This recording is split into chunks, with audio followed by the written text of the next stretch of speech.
Okay, there we are. All right. Well, welcome everybody to Beyond Our Universe Tarot. Today we have a very, very special guest with us, Eric from Big E Astrology. Welcome to the show, Eric. Oh, thank you so much, Kim. It's an honor and pleasure to be here with you and your audience today. Well, awesome, awesome. Thank you so much. Well, we got a lot of things to cover in today's show. I'm so interested in astrology, and I'm sure our viewers out here would be interested in a lot of things that we've got to say today. I hope that this information is very enlightening and also informative. So, first off, you're also outside of being a professional astrologer, you're also a teacher too. So, you also teach classes as well. Yes, I do. I teach every aspect of astrology. So I have an astrology monthly meeting twice a month called Astrological Coffee Talk. I'm the New Yorker. Coffee Talk with Eric, and I teach astrology lessons there, and it's really fantastic. And people come from all over the world to learn about astrology. And I wanted to create a safe space where people could feel like they're not alone, right? Sometimes you may be the rebel, the black sheep of your family, and you have no one to talk to about astrology or spirituality or tarot numerology. So I really wanted to create a safe space where people can come learn, but also just to share and make their like astrology friends and stuff like that. And I teach courses. I'll probably be doing my basic foundation astrology course in the fall, and then next spring we'll probably be teaching my level two. And I also teach one-on-one classes if people want to become a professional astrologer. Teach people how to learn how to read the natal birth chart so they could do readings and be proficient at it.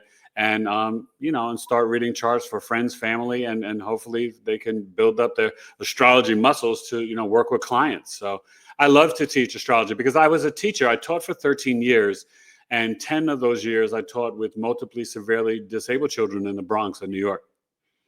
Wow, wow. So you definitely have a background in teaching, and astrology is a huge world. I mean, it's like a world of its own, with all the things that you have to learn about so many different signs and transits and all this stuff. So, for those out there that are kind of like me, they're kind of newbies to astrology. I have like a basic level understanding of astrology. So there's a couple of things I wanted to ask you about. So first of all, how did you get started in astrology? What prompted you to want to get into this? That's a very deep and heavy question. I'll try to give you the quick version, but so I grew up a native New Yorker. I knew early on, like, okay, I'm a Virgo, my sister was a Libra, my father was an Aries, and my mother was a Taurus. And I grew up as a big sports fan. So I'd go get the New York Post and Daily News. I'd read the sports section. And then after that, I'd go to the back and I'd go check out, or I guess the front of the paper, and find the horoscope. And I was fascinated by it. So I was always into it, and then got deeper into it in college. Then I stepped away from it in 1999 and became a born again Christian. But I got back into it kind of based on some interesting planetary alignments that happened in my life. I got really sick, and I moved from New York to Arizona in 2011. And in 2013, I got this fungus called valley fever. It comes from up under the ground and soil. And it really messed me up and had me so sick that I couldn't work outside the house. And I was trying to figure out what I would do. And so I started, as Western medicine was misdiagnosing me, um, I was exploring through YouTube and then reading books, and I found out, oh wow, there's medical astrology. So I started to research and read more, and then I was thinking, well, what could I do to make money? And I was like, well, I could become a life coach or a relationship coach. I was like, oh, I've been a relationship coach since I was like 11 or 12, helping friends out and stuff like that or whatever. And but then the astrology kept coming back up because I was getting answers and trying to figure out things about my own health and sickness. The valley fever was affecting. It normally goes in your lungs, and for me, it went to my head and my neck, and I was producing mucus every day as if I had the flu, and it was terrible. I mean, body aches, gained a ton of weight. I mean, stuff that I never could experience or imagine in my life. So then that kind of got me back into astrology. And then I started researching and reading and any, videos or books or audios that I could get. And then I was like, wow, there's more than just being a Virgo sun. And I realized you got a moon and a rising and a Mercury and a Venus and all the planets. And, so then I said, I told my wife, I said, you know what? I think I'm going to take an astrology class. I think I could be really good at astrology. She's like, okay, baby. All right.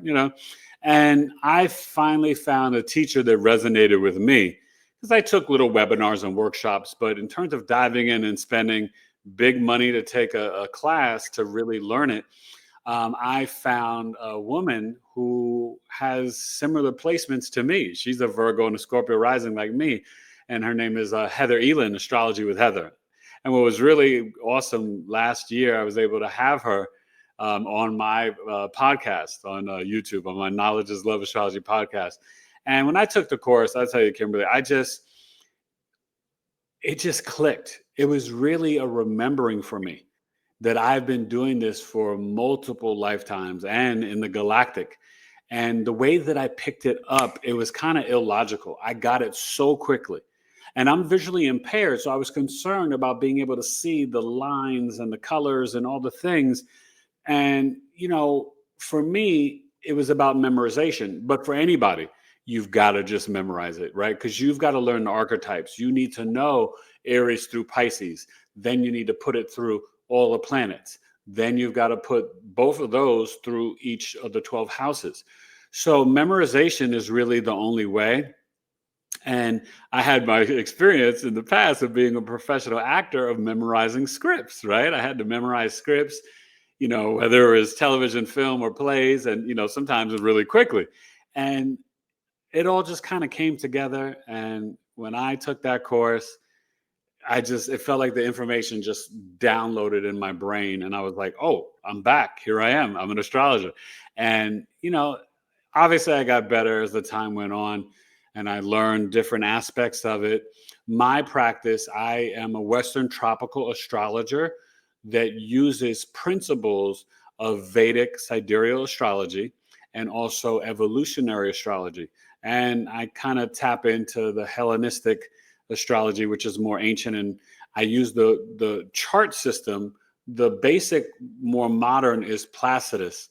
And I use the whole sign system because there were some astrologers who were, I think it's called Project Hindsight. Robert Hand and other famous astrologers were decoding and interpreting old books that were from Babylonia, from ancient Kemet, Alexandria, old books. And in those books, the astrologers were using the whole sign system. So, when I learned that, I was like, well, then that makes sense. Because I first started off with Placidus. And there were certain things that, didn't always resonate. And then when I did the whole sign system, I was like, yep, oh, I got it now. That's me. So it's great. And I love astrology and love helping people to learn it, to understand. Astrology is the map of your life and the remembrance of your soul.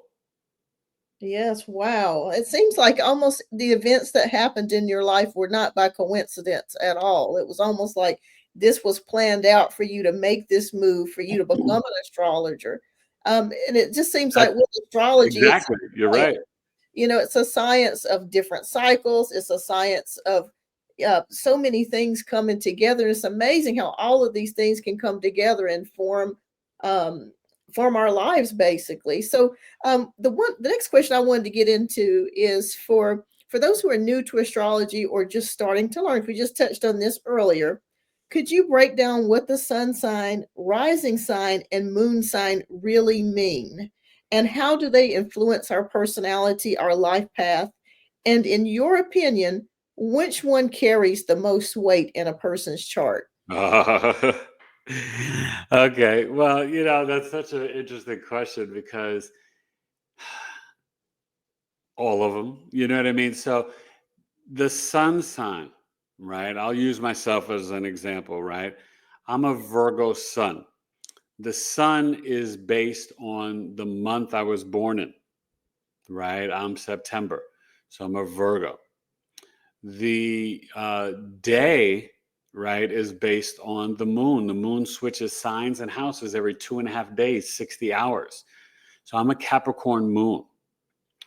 The rising sign, ascendant, which is your first house, That is based on the time of your birth. That's why astrologers always say you got to get that birth time. But rectification I can do where I reenact the chart. If you don't know your birth time, you can still come to me. I just charge a little bit extra because it takes time. We have to have a phone call and I need to ask you specific questions to determine your life story. And then I can figure out what your rising sign is. Because in astrology, the rising sign is everything because it sets up the rest of the chart going counterclockwise. So the first house, the rising sign, that's the portal you come through your mother's womb.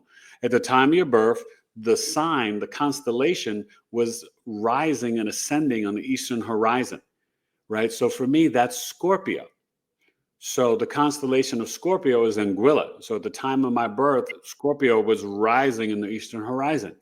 So then you go counterclockwise. The second house, right, would be Sagittarius. The third house, Capricorn, where I have my moon. Fourth house, Aquarius. And so, and you go along and you have all 12 signs in your birth chart. That's why I prefer the whole sign system.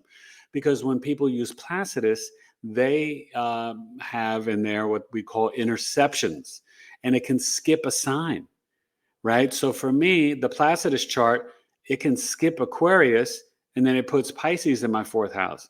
Well, you could say, oh, that's not a big deal. And the way the Placidus astrologers would describe it, right?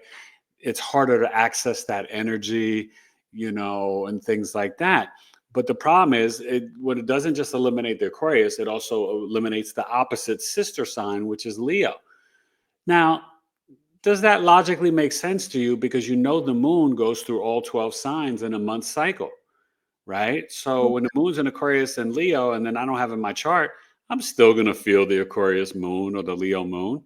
So to me, and then when you're doing ancient timing techniques, even the astrologers that use the Placidus, and trust me, I'm not talking bad or hating on astrologers that use it. They're all different tools to still get to the truth. So you can have a very accurate, meaningful birth chart reading from an astrologer that uses the equal house, the Placidus, the whole sign, or Vedic sidereal. But for me, I just like to go to the ancient and the root, and that's the whole sign system. So I hope that kind of explains it. Now, let me finish. The sun, that's your identity, your personality, your vitality, right? It's you and your father. The moon is more private and intimate. People don't know my Capricorn moon unless they spend time with me, more like my family, my wife, my kids. The moon is your body, your health, your intuition, your emotional mind, your, your response system, your reactions. It also represents your intuition and your mother. That's the moon. The rising sign, the ascendant, right? That's your physical appearance, your outer mask, your aura, right? It's what people see. When I walk into a room, people may not think that I'm a Virgo. They'll have no clue I have a Capricorn moon. They may think I'm a Scorpio because of the rising sign, right? Remember during the pandemic, 6 feet apart? Well, that's the auric field, and that's the ascendant. So I vibrate into a room as a Scorpio, right? And so all three of them are extremely important. You'll often hear people say, what's your big three? That's the sun, moon, and rising. Because once you know just that basic sun, moon, rising, it kind of gives you the grid of the chart. If I know you're Scorpio rising and you tell me you're Cat moon, I know your moon's in the third house. And you're Virgo sun, I know your sun is in the 11th house. And so then all those attributes speak to a conversation that tells me certain things about your life and your life story. Now, of course, you need the other planets and you need the north and south node, which indicate past life and the first 30 years of your life. The south node, also known as K2, the dragon's tail, and then the north node of the moon. These are points, right? The north node of the moon is also known as Rahu, the dragon's head. So it's your mission, your purpose, your destiny. It's illusion. It's a foreign energy. You don't know it. It doesn't mature until between 42 and 48 years old. You may start to recognize it at age 30 because you should be leaving the south node behind. But you got to ease into your north node because that's not an energy that you're familiar with in your life, unless you already have a personal planet there, like your sun or moon, or maybe it's your rising sign ascendant. So hope that breaks it down a little bit better for you. Oh yeah, most definitely. And like you said, it's so amazing how many facets are to our personality. Because like you said, a lot of people just base everything off their sun sign. Oh, I'm an Aquarius. Oh, I'm Scorpio. And they're not realizing that there's so many other things that go into developing our personalities. Like you said, our rising sign, how we're seen by the world, our moon sign, which is how we respond to things emotionally, or how we feel about things emotionally. So that's how, I guess that's how some people are kind of confused about how a person could be with another person of an opposite sign, or so-called enemy sign, which I don't believe in enemy signs, but you know how people unlikely pairs can get together because they're not really seeing the whole picture. You're so right, Kim, because what I tell people all the time, you need to get what we call two options: a love chart reading, and that's just based on your chart, what attributes and signs based on your placements of your planets are better for you to be in a long-term committed relationship or marriage with. I would, or the synastry compatibility chart, that's between you and your partner you're dating, or your husband, right? Or for someone, their wife. It's the two energies together, and they tell a story. So any two sun signs can work together. And truth be told, when I'm doing a compatibility chart, the sun is like the sixth or seventh thing I look at. I'm looking at your Venus, which is your love language, your relationships. It could be a wife, right, for the husband. Your Jupiter, that could be the husband. And it's an indicator of sometimes pregnancy and marriage. I'm looking at your moon, how you emotionally respond and connect with each other. I'm looking at the Mercury, your communication, your analytical, logical mind, how you dispense language. That's important. I'm looking at your fifth house, your seventh house. The fifth house is dating, romance, and fun sex. And the seventh house is relationships, business partnerships, and marriage. And then we also have an asteroid called Juno. Juno is the asteroid, Greek mythology was like Jupiter's wife, but Juno is the asteroid of long-term relationships, commitment, and marriage. So when I get your chart, I'll be like, oh, well, Kim, your Jupiter's here, your Juno's here, and your seventh house is here. So then I would give you like the three most prominent signs that could be good for you. But here's the kicker: it's not just like, oh, Kim, it's Leo, Cancer, and Pisces. Let's just say those are your placements. It's the sun, moon, or rising. So you can meet somebody and you could be like, oh, I met a Leo. And I'd be like, well, that's okay for you. But if your Juno is in Pisces and they have a Pisces moon, that's like ding, ding, ding. It's perfect. You know what I mean? So you want to kind of find out based on like the Venus, the Jupiter, the Juno, the seventh house, what are those signs for you? And then when you meet people, it opens it up, right? Much more. So that's where you could see like a Cancer with an Aquarius, and you're like, how does that work? Well, you have to know their charts, right? A Right. Sagittarius with a Taurus. You're like, what? You know? So, but I will tell you, there are certain things, like for me as a Virgo, my wife happens to be a Pisces, so we're opposite signs. Well, opposites do attract, and it can really work well. There will be challenges, but we'll usually come to the same conclusion, but just from two different perspectives. Where you may see challenges, and I remember when I was young and single, dating like an Aries. It just didn't work. We were so different. But what you realize is that you have to see the entire chart. It's not just based on the sun signs. That will mess you up every time, people. So don't get caught up in sun sign astrology. Well, it's amazing people marry at all with all the different things that could be coming into place. My God, it's like, how does But it anybody? also, if you think about it, though, it actually opens you up to everybody, though. Oh yeah, I didn't think about that way. Yeah, Yeah. yeah. But that's amazing, isn't it? I mean, how much stuff that you can find out in a person's natal chart. It's crazy.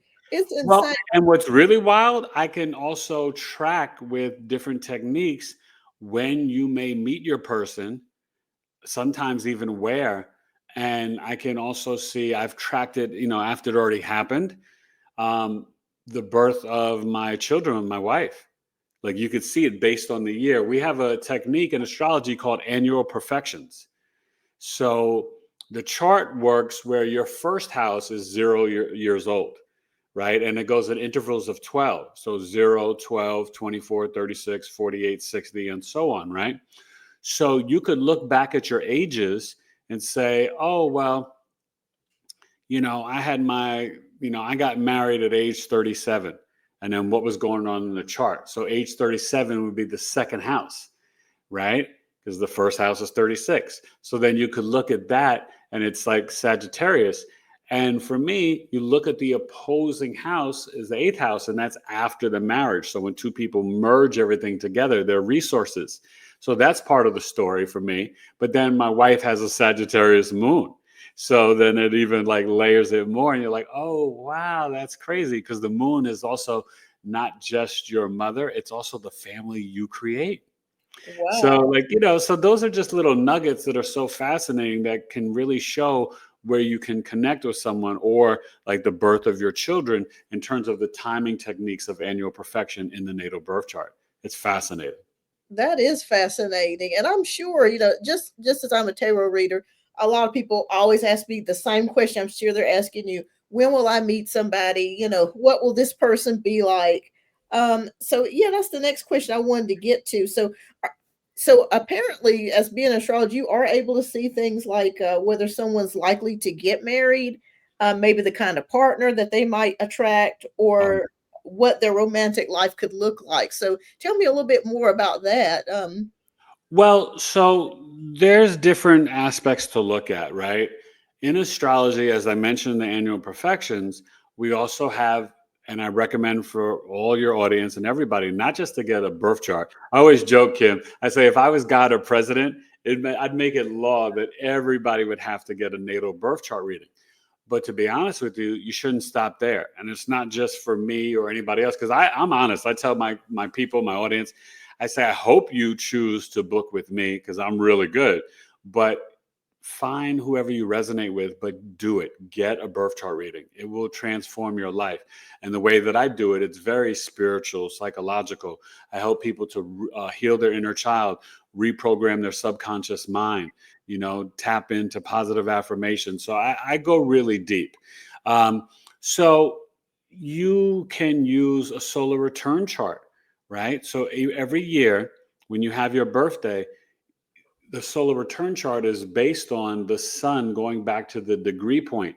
So that means it could be a day before, the day of, or the day after your birthday, because we have leap years, and each year it may be at a different, the degree may be at a different date, right? So let's say if you were born September 1st and you were a Virgo and you were like you know, 6 or 7, 7 degrees, let's say Virgo, right? Well, maybe this year coming up, it turns out your birthday, the degree point, when it gets back to that degree point, it's not September 1st. It could be September 2nd or August 31st. So it's very detailed like that. But what does that show you? It brings up the chart of the current planets when your sun is returning back to the point of your birthplace. And you have to also look at the degree and the minutes. So that may change your rising, right? So I may not be a Scorpio rising this year at my solar return. I may be a Capricorn or Sagittarius rising. It just depends. And then your moon, it's based on where the moon is that year and that date. So the moon may not be in Capricorn. It could be a Sagittarius or an Aquarius or a Scorpio moon. Who knows? So, it's very informative. And then you read that chart and that can tell you what will play out for you for this year of life. Very specifically, it's very good for medical stuff, but just for planning your year ahead. But you may be like, do you see, could I meet somebody this year? Right. But remember, no lazy fat cats. You have got to take action, right? I can give you the energies, but if you just stay up in your house and you don't do anything, you're not going to meet anybody, right? I may see the placements and say, oh, you can meet somebody at, at a concert, or if you join a club or organization, right? And I would tell you very specifically based on where the planets are aligned, right? I could tell somebody, oh, you may meet somebody through your family. Your father or mother could introduce you to someone, or a sibling. So you could see things very detailed. So It's awesome. And then there's also secondary progression charts. Secondary progression connects us to, and I don't know if you're aware of that, right? Astrology is in the Bible, the Torah, and the Quran. So Yeah. in the Bible, the book of Genesis, right? One day equals 1 year. So basically, we would go from your birthday, and let's say you're 40 years old. We would go, let's say September 1st. We'll use that again. 40 days from September 1st. Well, now you're vibrating as a Libra. You're no longer the Virgo. And then maybe your rising sign has moved and left Scorpio and moved to Sagittarius. So it's really interesting. And then the moon, like I said, in the natal chart, moves every 2.5 days in transit. Well, in the secondary progression chart, Kim, it moves every 2.5 years. Wow. So, those are charts good to book every couple of years, and you don't have to do it every 2.5 years, but you could, do it when you feel like, because when the sun shifts, you're going to feel it. Like when you're like no longer the Virgo and you're the Libra, like right now in my secondary progression chart, I'm vibrating as a Scorpio. I feel it. I don't feel and it never nullifies the natal birth chart. It's almost just like imagine it like another version of you laying on top of the old version of you. So now you've got like the Scorpio sun is laying on top of my Virgo sun. So I may resonate with the Virgo still sometimes, but I may authentically feel like, yeah, I'm really feeling like a Scorpio, and that's kind of like my life experience right now. Wow, that is so amazing. And it's good that you touched on the fact because I've read it myself also in the Bible about the zodiac because I remember reading in Job where God had asked Job, he said, "Well, can you bind the constellations of the Keba and the Mazzaroth?" And so I looked up the meaning of the Mazzaroth and it meant the 12 signs of the zodiac, the constellations. So I Yeah. was really kind of blown away by that. And then when you go back into Genesis chapter 1, verse 13, it Yep. talks about how God gives you these things as signs. And so I also see the Bible, and a lot of people will probably disagree with me, but I keep an open mind about things. Yeah. I think everybody has Oh, their it's all through the Bible, Kim. it's all through the It's Bible. all through the Yes, Bible. Do yes. you know when they're talking about the ox, they're talking about Taurus. When they Wow. talk about the ram or the lamb of God, that's Aries. When they Wow. talk about the olive oil, they're talking about Libra. The Wow. beetle, the beetle or I think it's the beetle or the scarab, that's the crab, Cancer. The Wow. I had Virgin no Mary, right? The Virgin Mary is Virgo. Oh, yeah, yeah. And it's So almost like the Bible is telling you a story of Jesus the Son as he travels through all the 12 constellations. yes, That's ma'am. really what the story is. Not to say that it didn't happen or it wasn't true, but there's a lot of allegories in the Bible. And Yes. there's a lot of information in the Bible that a lot of people, just like I'll give you an example when Jesus tells he tells this one man, I can't remember the exact scripture, but he says, I will follow you until, he said something about, I will follow you into the house of the man with the water pitcher. Have you ever heard of that? And the Yes, house and that's Aquarius. Yes. the age of Aquarius. Yes. So I remember being in Europe. We had went to this castle. I think I want to say it was King Charles Castle in Prague. And they took us to this room and it was just gorgeous. It was a whole room that was made like the galaxy. I mean, we're talking 1,000 years ago, how old this castle is. Yep. And when you looked up at the ceiling, the whole ceiling was just gilded in gold glass stars. Gorgeous. Mm. And we looked up at there was a stage where the king was, and the king and the queen's chairs were their thrones.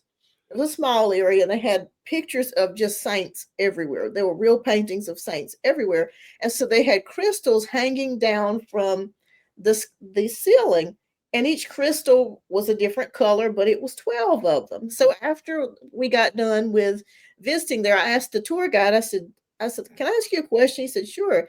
I said, "Let me ask you a question." I said, "I'm noticing the 12 crystals here. Does this represent the 12 apostles?" He said, "Yes, it does."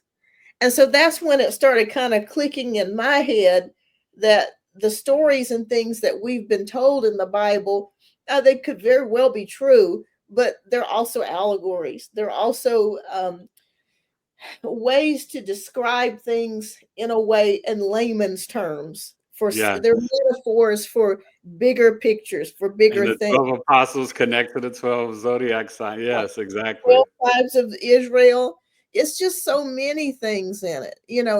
I remember reading a scripture a while back about, and it blew my mind. I've never read this before about the Queen of Heaven, Diana.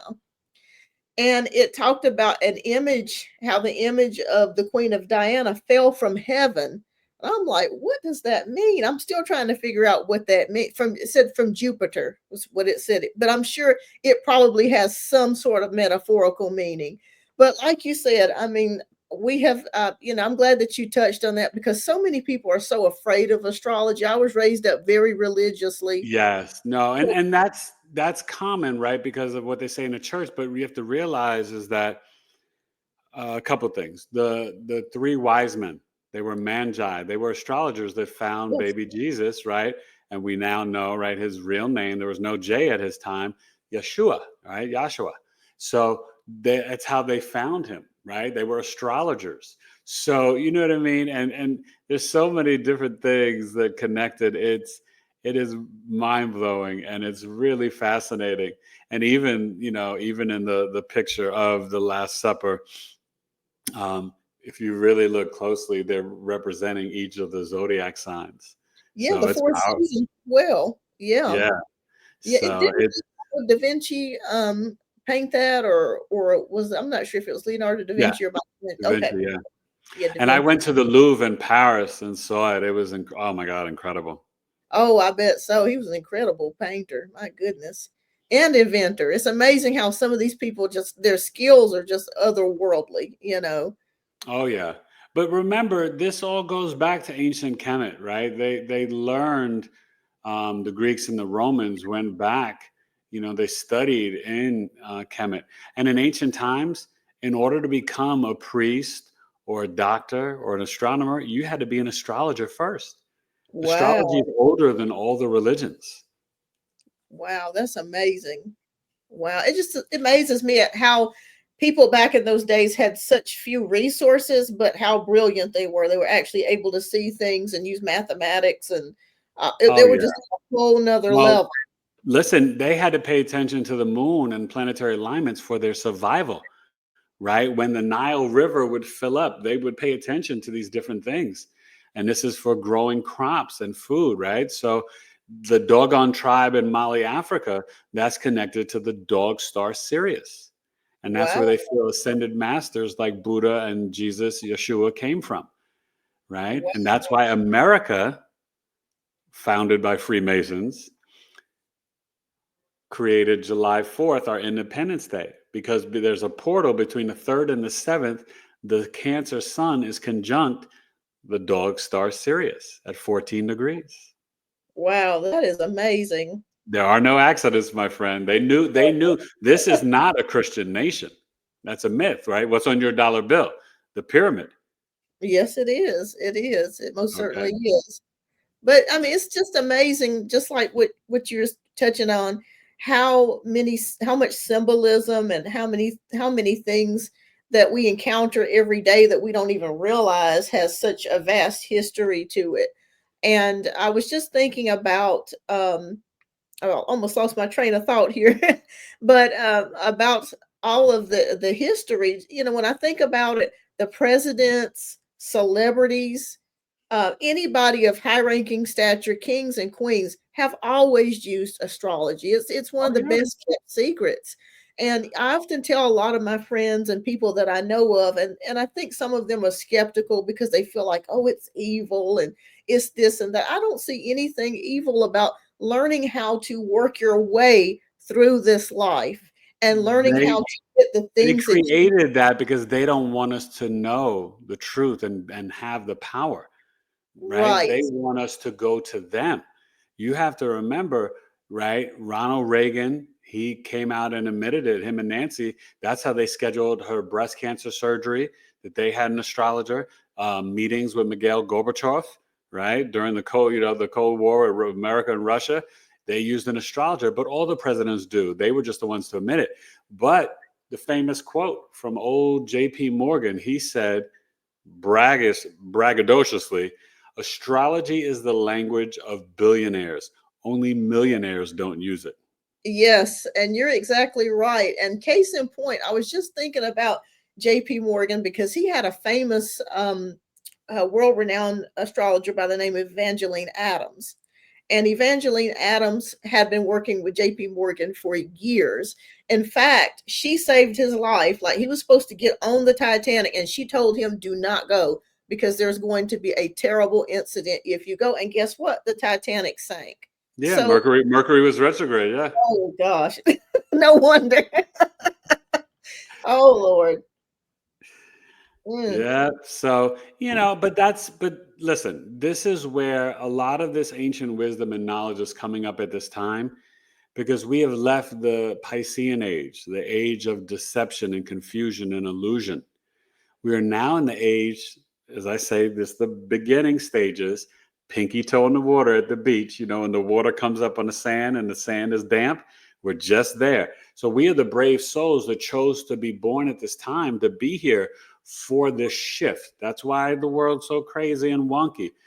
It's very like it's unmeasurable the shift between ages of the Piscean age to the age of Aquarius. The lies won't hold up anymore, right? Just think about all that's been happening since 2012, but really 2020. You're noticing, right? The Me Too movement, this and that, the veils coming down around church and religion and the Catholic Church and the Pope and yada, yada, yada. The secrets being revealed about politicians, the financial structure and system. All of it's crumbling because it's been built on lies, and the lies yes. cannot hold up in the age of Aquarius, right? And we have Pluto in Aquarius until 2044, and that's helping us integrate the early foundations of this new age. It's a powerful time to be alive, my friend. Yes, you're exactly right. The illusions are definitely being shattered. And, I think to myself a lot of times, those of us living today, how much is being thrown at us. Really, when you think about, we need to be more gracious and more empathetic towards one another and ourselves because we've been through a hell of a lot the past 30 years. I mean, when you think about it, okay, just think about going in from 1999 going into 2000. I We know. just completed a brand new, not only century, we're going into a new millennium. Then we turned around again, and then we're going into a new age. So, I mean, I don't know anybody that I could reference back to from 2000 years ago that's alive that can tell you how to survive going through a new age. Nobody that I know of is 2000-year-old. As I like to say, it's not easy, Lucy. Easy. It is not you, and you said something so beautiful, Kim. And this is what I teach my clients and my audience. We need to have more compassion, Yes. empathy, grace, Yeah. and mercy for ourselves first, and then outwardly towards others. And there's too much anger and vitriol, right? They want us in the low vibrations of fear and stress, anxiety, and anger. But we've got to stay in authenticity is the highest frequency, love, gratitude, and joy. Those are the high force frequencies and vibrations. And that's what will help us walk into ascension and the fifth dimension and the new earth. We've got to be, as I say, maniacal, intentional about our spiritual discipline, our routines, our intentions of how we think and how we speak, right? We've got to be kind to ourselves. Without self love, you have nothing, Yes. and honoring God, so it's very important. These are very powerful times. So, these people that want to stay in the old world and the old systems and the old ways of doing things, it's not going to last long and it will not be successful in this new realm and new era and new age. You're exactly right. It's almost like we're having to shed our old layer of skin and go into this new place, this new birthing that we're experiencing. And I really feel like we're going to go into a time of lots of advanced technology. Oh, Um, yeah. Technology is going to definitely take off by leaps and bounds. And I think a lot of people are having a hard time, kind of coping with that because they're so used to being stuck in the Piscean age where it's dreams is beautiful and it's patriarchal and all these things. Now we're going into this new age of Aquarius where it's technology, It's about humanity being restored, and we're having to go through this huge purge of getting ourselves to there. So the ideas of racism and misogyny and hatred and all those things that people kept in the Piscean age, it's going to be out with Aquarius. People are not going to be able to do it anymore. Yeah. So it's almost like the world is shifting in such a place. People's mindsets, they're having a really hard time with shifting to this new reality, even though it feels really scary right now. It doesn't look really good. It doesn't look optimistic right now. We do have an optimistic future, and I do believe that. I really, truly do. That's true. And that's why I would say hashtag deep water faith. Always faith over fear. There's nothing to fear. We're going to be all right. But we have to really learn, Kim, to trust our intuition, Yes. right? That's one thing that we have not been taught, especially in sort of more Western societies. More indigenous cultures, everything was about their intuition. So we've got to come back home to ourselves and come back home and ground into Gaia, Mother Earth, into our physical bodies. We are these spiritual beings, but we have to really come in to our containers and ground into this earth and this frequency, and really, as I like to say, understand who we are on a very deep and spiritual level. You know what I mean? And a lot of that is about trusting your intuition. We are so gifted. I see it in everybody's birth chart. I mean, listen, when you hear all these people, oh, I'm this and that. Now remember, for years, because like growing up in the church and the Baptist church, we always knew an aunt or a grandmother who could, predict things and see the future. But we didn't label it as that. Now, in the book of Daniel and Ezekiel, you could see visions and dreams, right? Especially in Daniel. But a lot of people have the gift of prophecy, right? And so we have different labels in the church, but the reality is everybody has these gifts, but you need that quiet time of meditation and prayer, right? Isolation to awaken it, right? And then to practice your gifts, to acknowledge them, and to like feed them, to love them. And so you're seeing where, like, for example, these young kids that are born, right? I see it now. I mean, my children, my youngest, they're about to be 12. They're the alpha generation.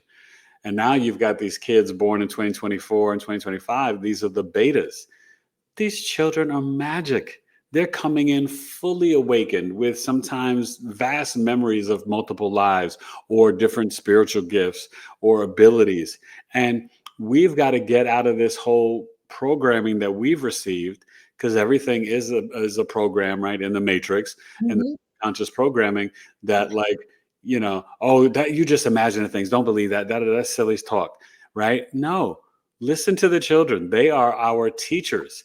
They have a lot of gifts and wisdom. And then when you start to pay attention, you're like, well, how could they know that, right? They may know certain things or tell you certain things. And you're just like, wait a minute. Yeah, maybe I need to believe them or listen. And so I think, people are slow to wake up, but people are waking up every day at a very, and heightened rate.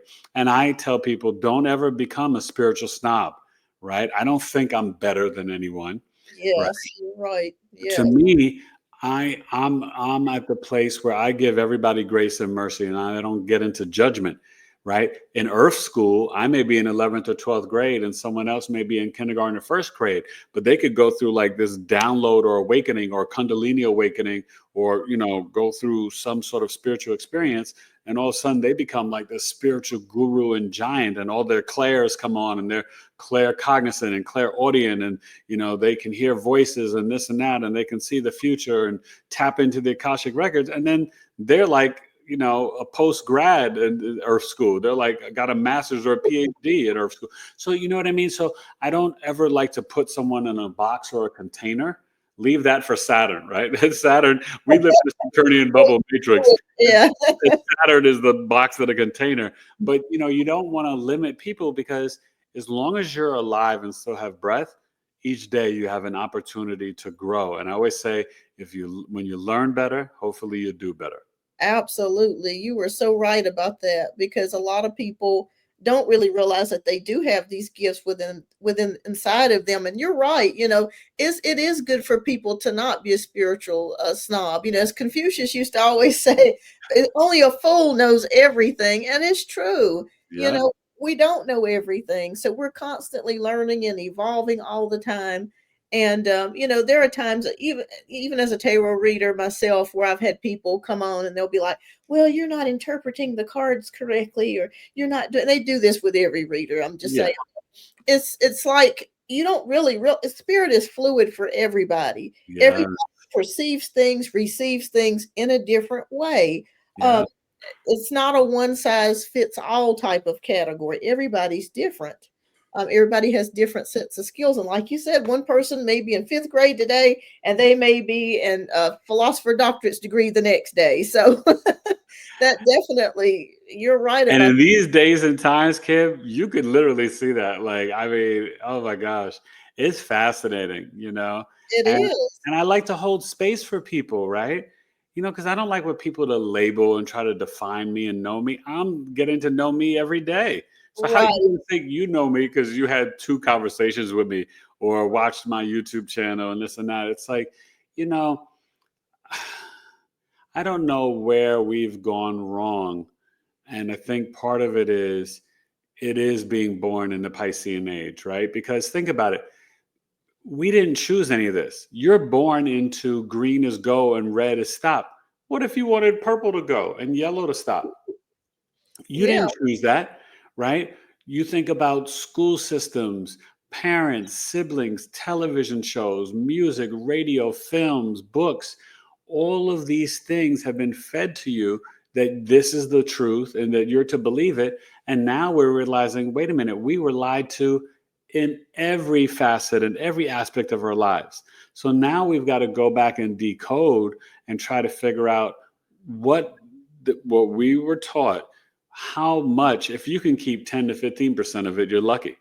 You know what I mean? And it all depends on your background and how you were raised, but a lot of things were straight bold-faced lies, because history is also told by the winners, right? So Right. it's It is. someone else's perspective. you Yeah. know I tell Yeah. people all the time, right? Africa, that's not the name of Africa. That was the Greek warrior or general that when they invaded and conquered, they named it Africa. Africa, the continent, right? It was Asia Major, Asia Minor, and Ethiopia Kush, and stuff like that. So, and Nubia. So we just have to, learn, the real truth, and then you can start to see how things make sense. I mean, even the maps, right? Yeah. you The could map fit was you could big. fit three Americas in Africa, but when you looked at the maps as a kid, they made Africa look tiny. Yeah. Africa's huge, way bigger than America, but A that's huge. not how the maps depicted it. So there's a reason behind that, right? So we have to get past the lies and the deception and the technology, right? And this is more of a colonizer's point of view, and we've got to relearn and re-remember. So Yes. it takes Yes. time. Oh, yes. That's why it's important for people to travel and look at things and learn new things. Because when I went to Europe for the first time, I had never heard or seen anything about the Moors, never heard of them. And I had no idea that there were Black people in history that were noble. These people were emperors. The Moors, they built Yes. Europe, Yeah. and the Mathematics. Moors were here, right? We are the Moors, right? We are the indigenous American Indians. So yeah, Yes. you're right. Traveling and reading are really things that everyone should do. Don't take education as the end all to be all. All you've done is got a master degree in mastering all the lies that they brainwashed you and told you. So kudos to you, congrats. It's still impressive, but then now you got to unlearn, right? Because you have a lot of intelligent fools, Yes. right? Yes. As they say, knowledge is definitely power. That is definitely for sure. All right. Well, I think I got a couple more questions before we end here. All Okay. right. So, but yes, it's a very interesting conversation that we're having. Yeah, I Go ahead. love it. All right. So, can a chart show, like when you look at somebody's natal chart, can it show what someone is meant to do with their life? Because a lot of times, um, people don't really know what their purpose in life is. And I think that we've had this misconception that we're supposed to know what we're supposed to be doing. I know for a long time, before I even got into my 20s, I used to get jealous of some of my friends or people I went to school with because it seemed like they knew at an early age what they wanted to do for a living. It took me down forever to figure it out. I was going from one career to this career to that career, and so it took me a long time and I finally anchored it down once I got into my mid 20s. But I'm sure there are other people that really don't know what their purpose in life is and what they're meant to do. Are you able to really tap into that and look into that when you do a person's natal chart? Oh, yeah, in a very powerful way. So, what's fascinating is a work or a career may not be your purpose. That just may be how you earn money, right? So, we have to kind of separate these kind of words and then really look at in the birth chart, right? So, the second house shows how you may earn money. The sixth house is your work, your health, your hygiene, your daily routine. And then the 10th house is your legacy, maybe your workplace, work environment. The midheaven can be there, but it can be anywhere from the 8th to the 12th house based on where you're born, in the ecliptic and the longitude and latitude. But usually, most commonly, the midheaven, which is the vibrating point of how your soul shows up at work or for career and how others will see you, your public image and legacy and reputation, that's most commonly in the ninth, 10th, or 11th house in the natal birth chart. So yeah, that's, I can see between, certain planets, right? Like the sun, which shows your purpose. Like, what are you here to do, right? There's Mars, your willpower, how you take action. Mercury, it's the salesman and your logical and analytical mind. Um, but also we can see, where you may have blessings and financial abundance and be the teacher, preacher, professor, which is Jupiter. Venus is money itself in your relationships.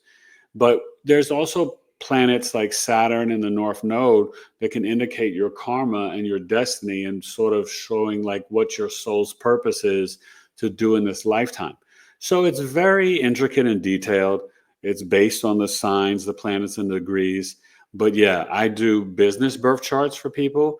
I do career charts. Like, for example, you can, let's say if you started your own business, tomorrow Kim says, you know what, I want to be a jewelry maker.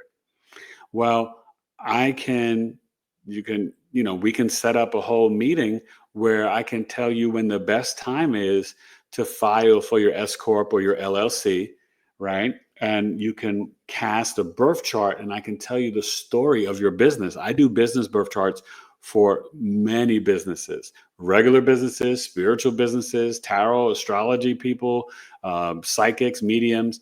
It's fascinating. So, yeah, it's very helpful for all of that. And, there's really nothing that you cannot see in the birth chart.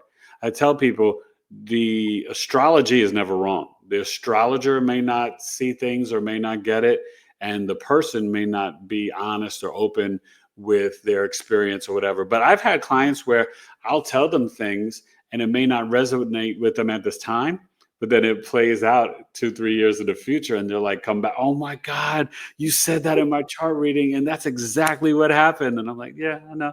Because you have to understand, just like we grow and change, so does the chart. And so do the planets every day in transit, right? We're going through huge shifts right now with Pluto and Aquarius to 2044. Saturn and Neptune are about to retrograde back into Pisces, but they'll be in Aries, Saturn to 2029, and Neptune in Aries to 2039.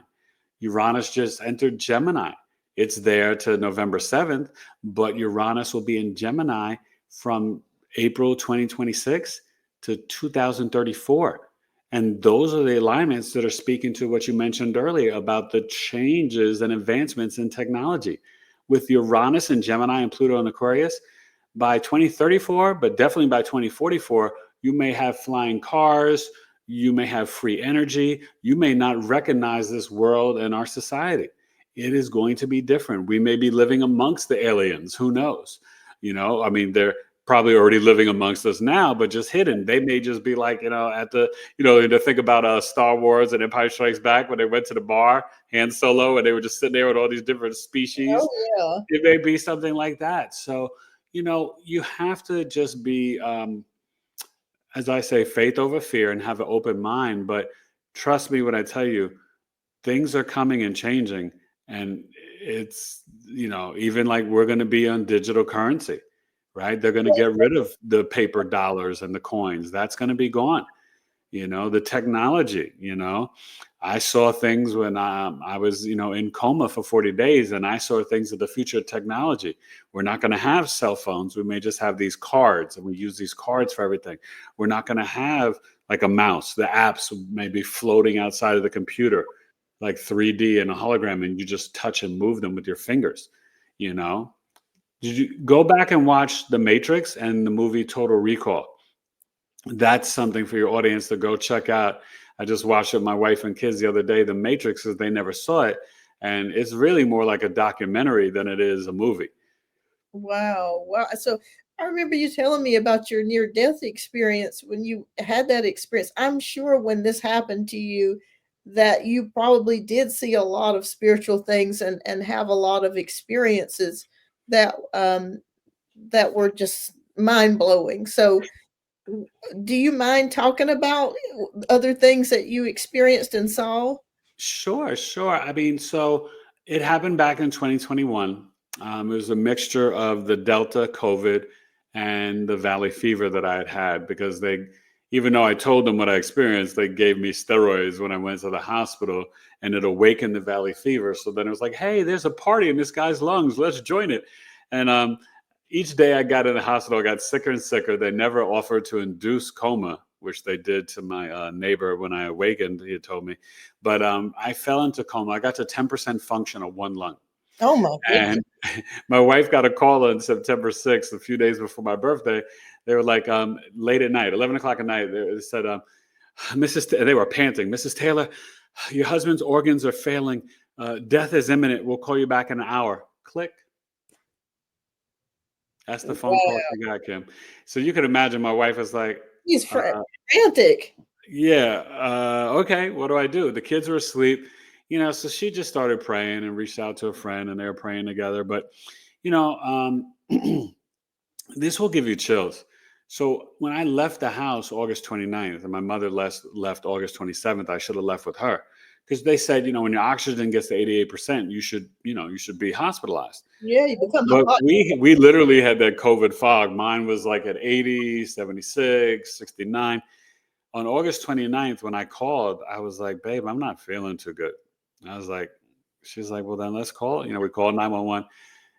I come out the house because nobody would go inside. It was like, oh, toxic, And they were like testing me. They're like, Mr. Taylor, your oxygen is at 56%. Oh my How are goodness. you talking and standing? And in my head, I'm like a comedian. In my head, I was just like, I don't know. I'm like, I'm thinking Ben Stiller in the movie. I'm like, strong like bull. I'm just like, so I'm just like, I don't know. So as they start to, put me in the ambulance, Kim, my wife is upset. She's really sick with COVID too. My boys, they weren't super sick, but, feeling a little yucky because it hit the whole house. And they were starting to cry. And I said, boys, don't cry. Now, mind you, this is August 29th. I said, don't cry. Daddy's going to be all right. I'll see you in October.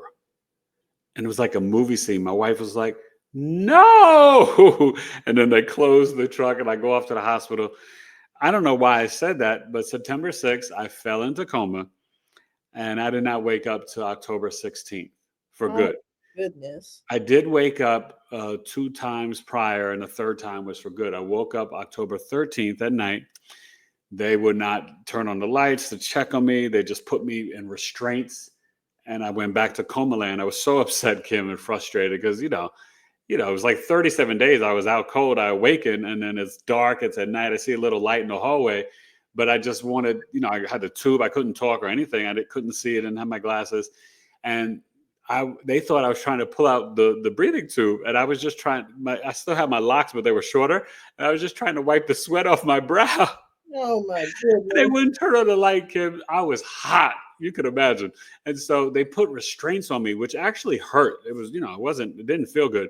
So I went back to coma land. I woke up again on October 15th, 2 nights later. They did the same thing. Oh, I was so upset. I woke up finally for good, October 16th during the day. I was like, thank you, God.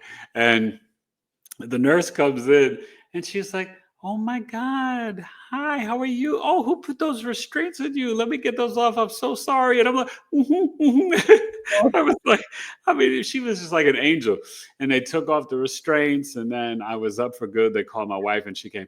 But my experience, I did not have the like, oh, love and light and seeing my ancestors and Jesus and all that, right? I had what we call like a distressing or a dark NDE experience. I never saw complete darkness. It was just like I went to other dimensions. And it was like each day was like a mini, almost like a mini movie. It was like vignettes of my experience in my life. A lot of it was in the hospital, but then there was times when I would travel and go places.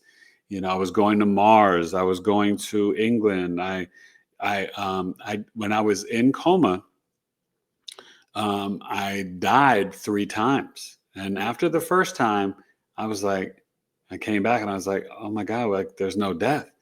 The second time, I was actually shot. And it ties back into my coma experiences. I was like, experienced what my parents went through. Because my mother had, survived her breast and brain cancer and got dementia. And since 2013, I was taking care of her. She was living in a wheelchair. So in coma, I was in a wheelchair. And then my father was murdered when I was 6 years old and he was shot. So in coma, the second time I died, I was shot. So I was like experiencing like vicariously, like, in the spiritual realm, what my parents actually experienced. It was so deep. And like, I mean, it's just crazy. So like, you know, to go through like saying, I'll see you in October and I woke up in October. Like, how did I even know that? But that's where you get into spiritually, your higher self knows things that you may not be aware of at this time. And after the second time when I was shot and died, when I awakened, I astral traveled to my home.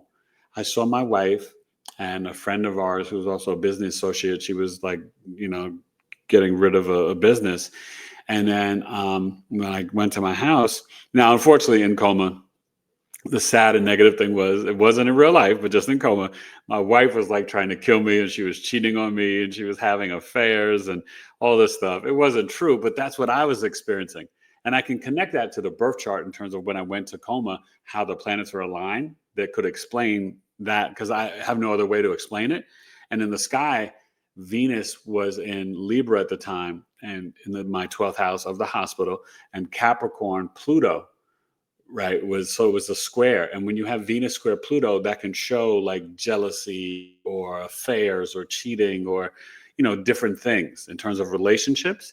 Because my experience, like my wife was cheating on me and trying to kill me. And so when I astral traveled to the house, I saw my wife and her friend and our friend, a business associate, right? But I also was there by like the spiritual Eva tour guide who was like her boyfriend. It was a younger man, so I was hot, Kim. She was dating a younger man, and he was kind of like always around during my coma experience. But it was almost like when I think back on it, like he was like an evil spiritual tour guide. So Mhm. he was there, but I had an option to see my son, who's 16 now. He was 12 at the time. To see him 5 years into the future, and I didn't want to do that for some reason. So I went to the sofa, but I saw. Remember, I was telling you about these spiritual alpha kids. Well, that's my twins, and I saw one of my twins, and he's a real spiritual guy, and he saw me. He comes over to me on the sofa, gives me a hug, and I hug him, and then he kind of walks off, and then. And then the rest of the stuff plays out. I see my friend talking to this woman, and she leaves, and then I see my wife with her boyfriend, and that was like, oh my God, it was terrible. I was so angry, and I'm like looking at them, and she's giggling, and I'm like, what? I wanted to kill them both. I was so upset and angry, and but this is what's wild. As soon as I awakened and my wife got to the hospital, one, she was so happy to see me. I was not so happy to see her because I thought everything I experienced in coma was real. Yeah, yeah. So I'm like, you've been cheating on me. And this. So I was talking through the tube, right? And I had the trach, and I was like, who was at the house? Oh my goodness. She's like, what are you, she's like, baby, it's okay. You're okay. And I was like, no. And I was like, don't baby me. She was like, she didn't know why I was so upset. So I'm explaining, but then, and I told her, and I said, I don't want to say her name, but I said the woman's name, and I said, was she there? And she's like, yeah, she was there. She's like, how did you know that? And I said, I was at the house. I astral traveled to the house. And she was like, oh my God. And she said my son's name. She was like, yeah, Jackson said he saw you and that he said that you're going to be okay. Isn't that crazy? So he saw me, I saw him, and he told his mother. And then I got the confirmation, as soon as I saw her and woke up, I had to know, like, because it felt so real. You had an But the outer whole, body experience. yes, my soul traveled to my home. But here's a funny thing to let you know, my soul was remote viewing myself in the hospital because my wife was there visiting like 2 a day. She was there so much. I thought my wife got a job at the hospital. That's how much she was there. So, in real life, my wife, we just celebrated 17 years of marriage. She was so dedicated. She really helped keep me alive. But in coma land, Congratulations. that chick was cheating on me and trying to kill me. But she's the best. So, Oh but wow. it was a fascinating experience. But I realize now, Kim, it was more like an initiation, right? My gifts, right? I'm an intuitive astrologer. My intuitive gifts have increased so much. My hearing has improved, right? I have to unplug the internet at night. I can hear the binary code 001100. I can hear the frequency from the Wi-Fi, right? When a Wow. plane or a helicopter flies over the house, like I always had good hearing because I'm legally blind, but and my sense of smell. But after coma, everything, and this is wild. My vision's not supposed to get better. But after coma, a few months after I got healed, when I went to the eye doctor, I had a slight improvement in my right eye. That's Wow. not that's not supposed to happen. That is insane. It's like it heightened your senses. I Yeah. Well, and a lot of NDE people will say that a lot of your gifts and abilities, it takes 7 years after your NDE for them to kind of like mature and come online. And so I am going to celebrate this September, my 4th year anniversary, and I've seen things like, for example, with the intuition. So I've always been intuitive, right? I would, have dreams of the future and things like that. And I can explain that in the birth chart with Uranus and Libra in the 12th house. But me. now when I'm doing your chart, I'll literally get a vision or a download, Kim, describing, like it will reveal, like it will show me almost like a movie, will show me you playing out an astrological placement in real life. And sometimes it's beyond my even my astrology knowledge. So you may have like Venus and, I don't know, Capricorn in your 6th house, and I can see you playing that story out, and then I can give you the interpretation. It's really, it's wild. So I'm very humble. I stay in gratitude. The fact that I have life and breath and I can see and hear. And to be honest, Kim, 40 days, they didn't know if I was going to awaken, let alone survive, but they didn't know when I awakened, would I be a vegetable? Would I remember my wife, my family, know who I am? Because they started to strip away the medicine. And then they told my wife, oh, his hands and eyes will start to move and flicker. Nothing happened. This is towards the end of September, right? Then they took away more medicine. So, oh no, then they did a CAT scan because they were concerned, like, oh, he should be moving. Nothing happened.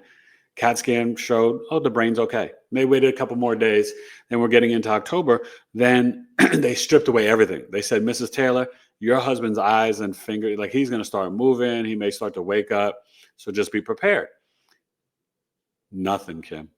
Wow. So then they ordered an MRI of my brain and everything was fine. But I wasn't awakening. And then they said that, Mrs. Taylor, there's nothing we can do for him anymore at this hospital. So then they sent me to another hospital, St. Joseph's in Phoenix. And I was there. And then there I started, after being there a few days, then I think they sent me there October 10th. And then October 13th was the first time I awakened. And then the 16th for good. So Wow. it was wild. And that's a whole nother episode to go through the NDE story, but that's like the kind of quick version. But I saw different things in the future and just so much. And it was, it's heavy. Yes, I can imagine. That's an incredible story, and I'm so glad that. Thank you for sharing that, because that's very personal too. So thank you for sharing that and being an Yeah. open book, because you can help others, that may be afraid to tell their story, or maybe they don't have the support to feel like Yeah. they can come out and speak No, about that. And when you you're right. transition, I'm a nurse. I've been a nurse for 15 years. Yeah. I've definitely seen my fair share of some things, spiritual things in hospitals and people's Oh, I homes. bet. It's been a lot of things, so I definitely know there's a spirit realm. I've definitely experienced it myself. There's other beings out here that do exist amongst us, whether you will call them aliens, extraterrestrials. I've experienced those too. Yeah. So I'm definitely open-minded in knowing that other things do exist, and like you Yeah. said, I remember hearing one story about a guy who is in Texas. He's a psychic medium, and he hit his head. He was in the attic and he hit his head and he passed out. And Mm. as a result of that, when he woke up, he was able to foretell the future. He was able to see things. It was almost like it just did something within him. It sparked something within him to where he was able to see and hear things. So, like you said, that's amazing. I definitely know that it happens. Yeah. No, you're so right. And it's so true. And, you know, there's nothing to fear. There really is no death. You know what I mean? Our soul continues on, and yeah, I don't know. It's really, to me, I am more connected to God and nature than ever before. The trees, the sun, the air, having breath, being able to swallow. I lost 36 pounds, mostly muscle. I had to rebuild every aspect of my life, Kim. Oh, I bet. I bet. So I'm in such gratitude to be here and to be here with you today. This is amazing. Well, thank you. Well, thank you, Eric. Thank you so much for coming on today. I really appreciate you. And thank you so much for the knowledge that you've shared with me today. And I greatly appreciate you coming here. So, where can everybody find you here on YouTube and your website? Where can people find you to take a look at your services and what you Yeah. offer? Oh, thank you. And thank you again for having me. So everything is really simple, right? My name, Big E Astrology. My website is www.bigeastrology.com. My email, if you have questions, I'm very friendly and very open. It's my name, Eric at BigEAstrology.com. I've got a multitude of services, so explore the site. I'm also a relationship coach. I've helped save a couple of marriages. Very proud of that. I'm all about marriage and love and relationships. But also, I've worked with single people to help them increase their self love. I also have an Astro Life Transformational Program that is really a 5-month program that is like impressive. And really, if you're on the spiritual journey, this is something you want to experience. So my website and the YouTube, I'm on Instagram, TikTok, X, everything is Big E Astrology. So please reach out, follow, subscribe, and I just launched my own private community. It's so awesome. It's called the Knowledge is Love Tribe. It's a subscription based right now. It won't go up until the equinox, like September 21st. But right now, it's only $18 a month for the premium subscription, or just $5 a month to get in. This is a community and a group where we have 2 monthly meetings a month. We do other events. We've got groups. We have a sister circle just for the ladies, the man code just for the men.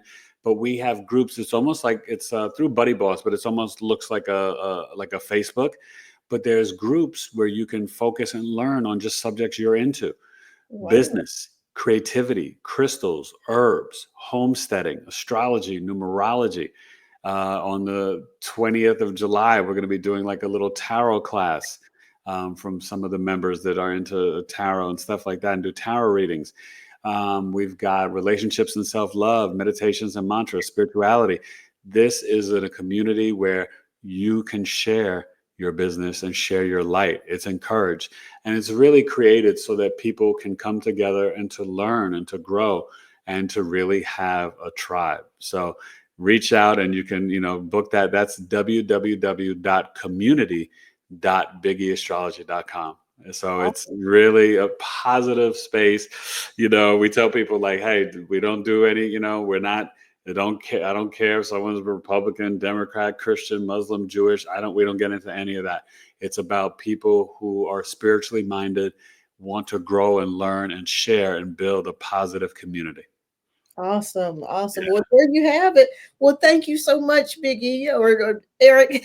Thank you so much for sharing your wealth of information. And please check out his YouTube as well. He's got a lot of good information on there, a lot of great videos about astrology, Oh, amongst a lot to learn on my channel. yeah, a lot to learn. So definitely check him out. Thank you so much, Kim. I appreciate you and I appreciate your audience.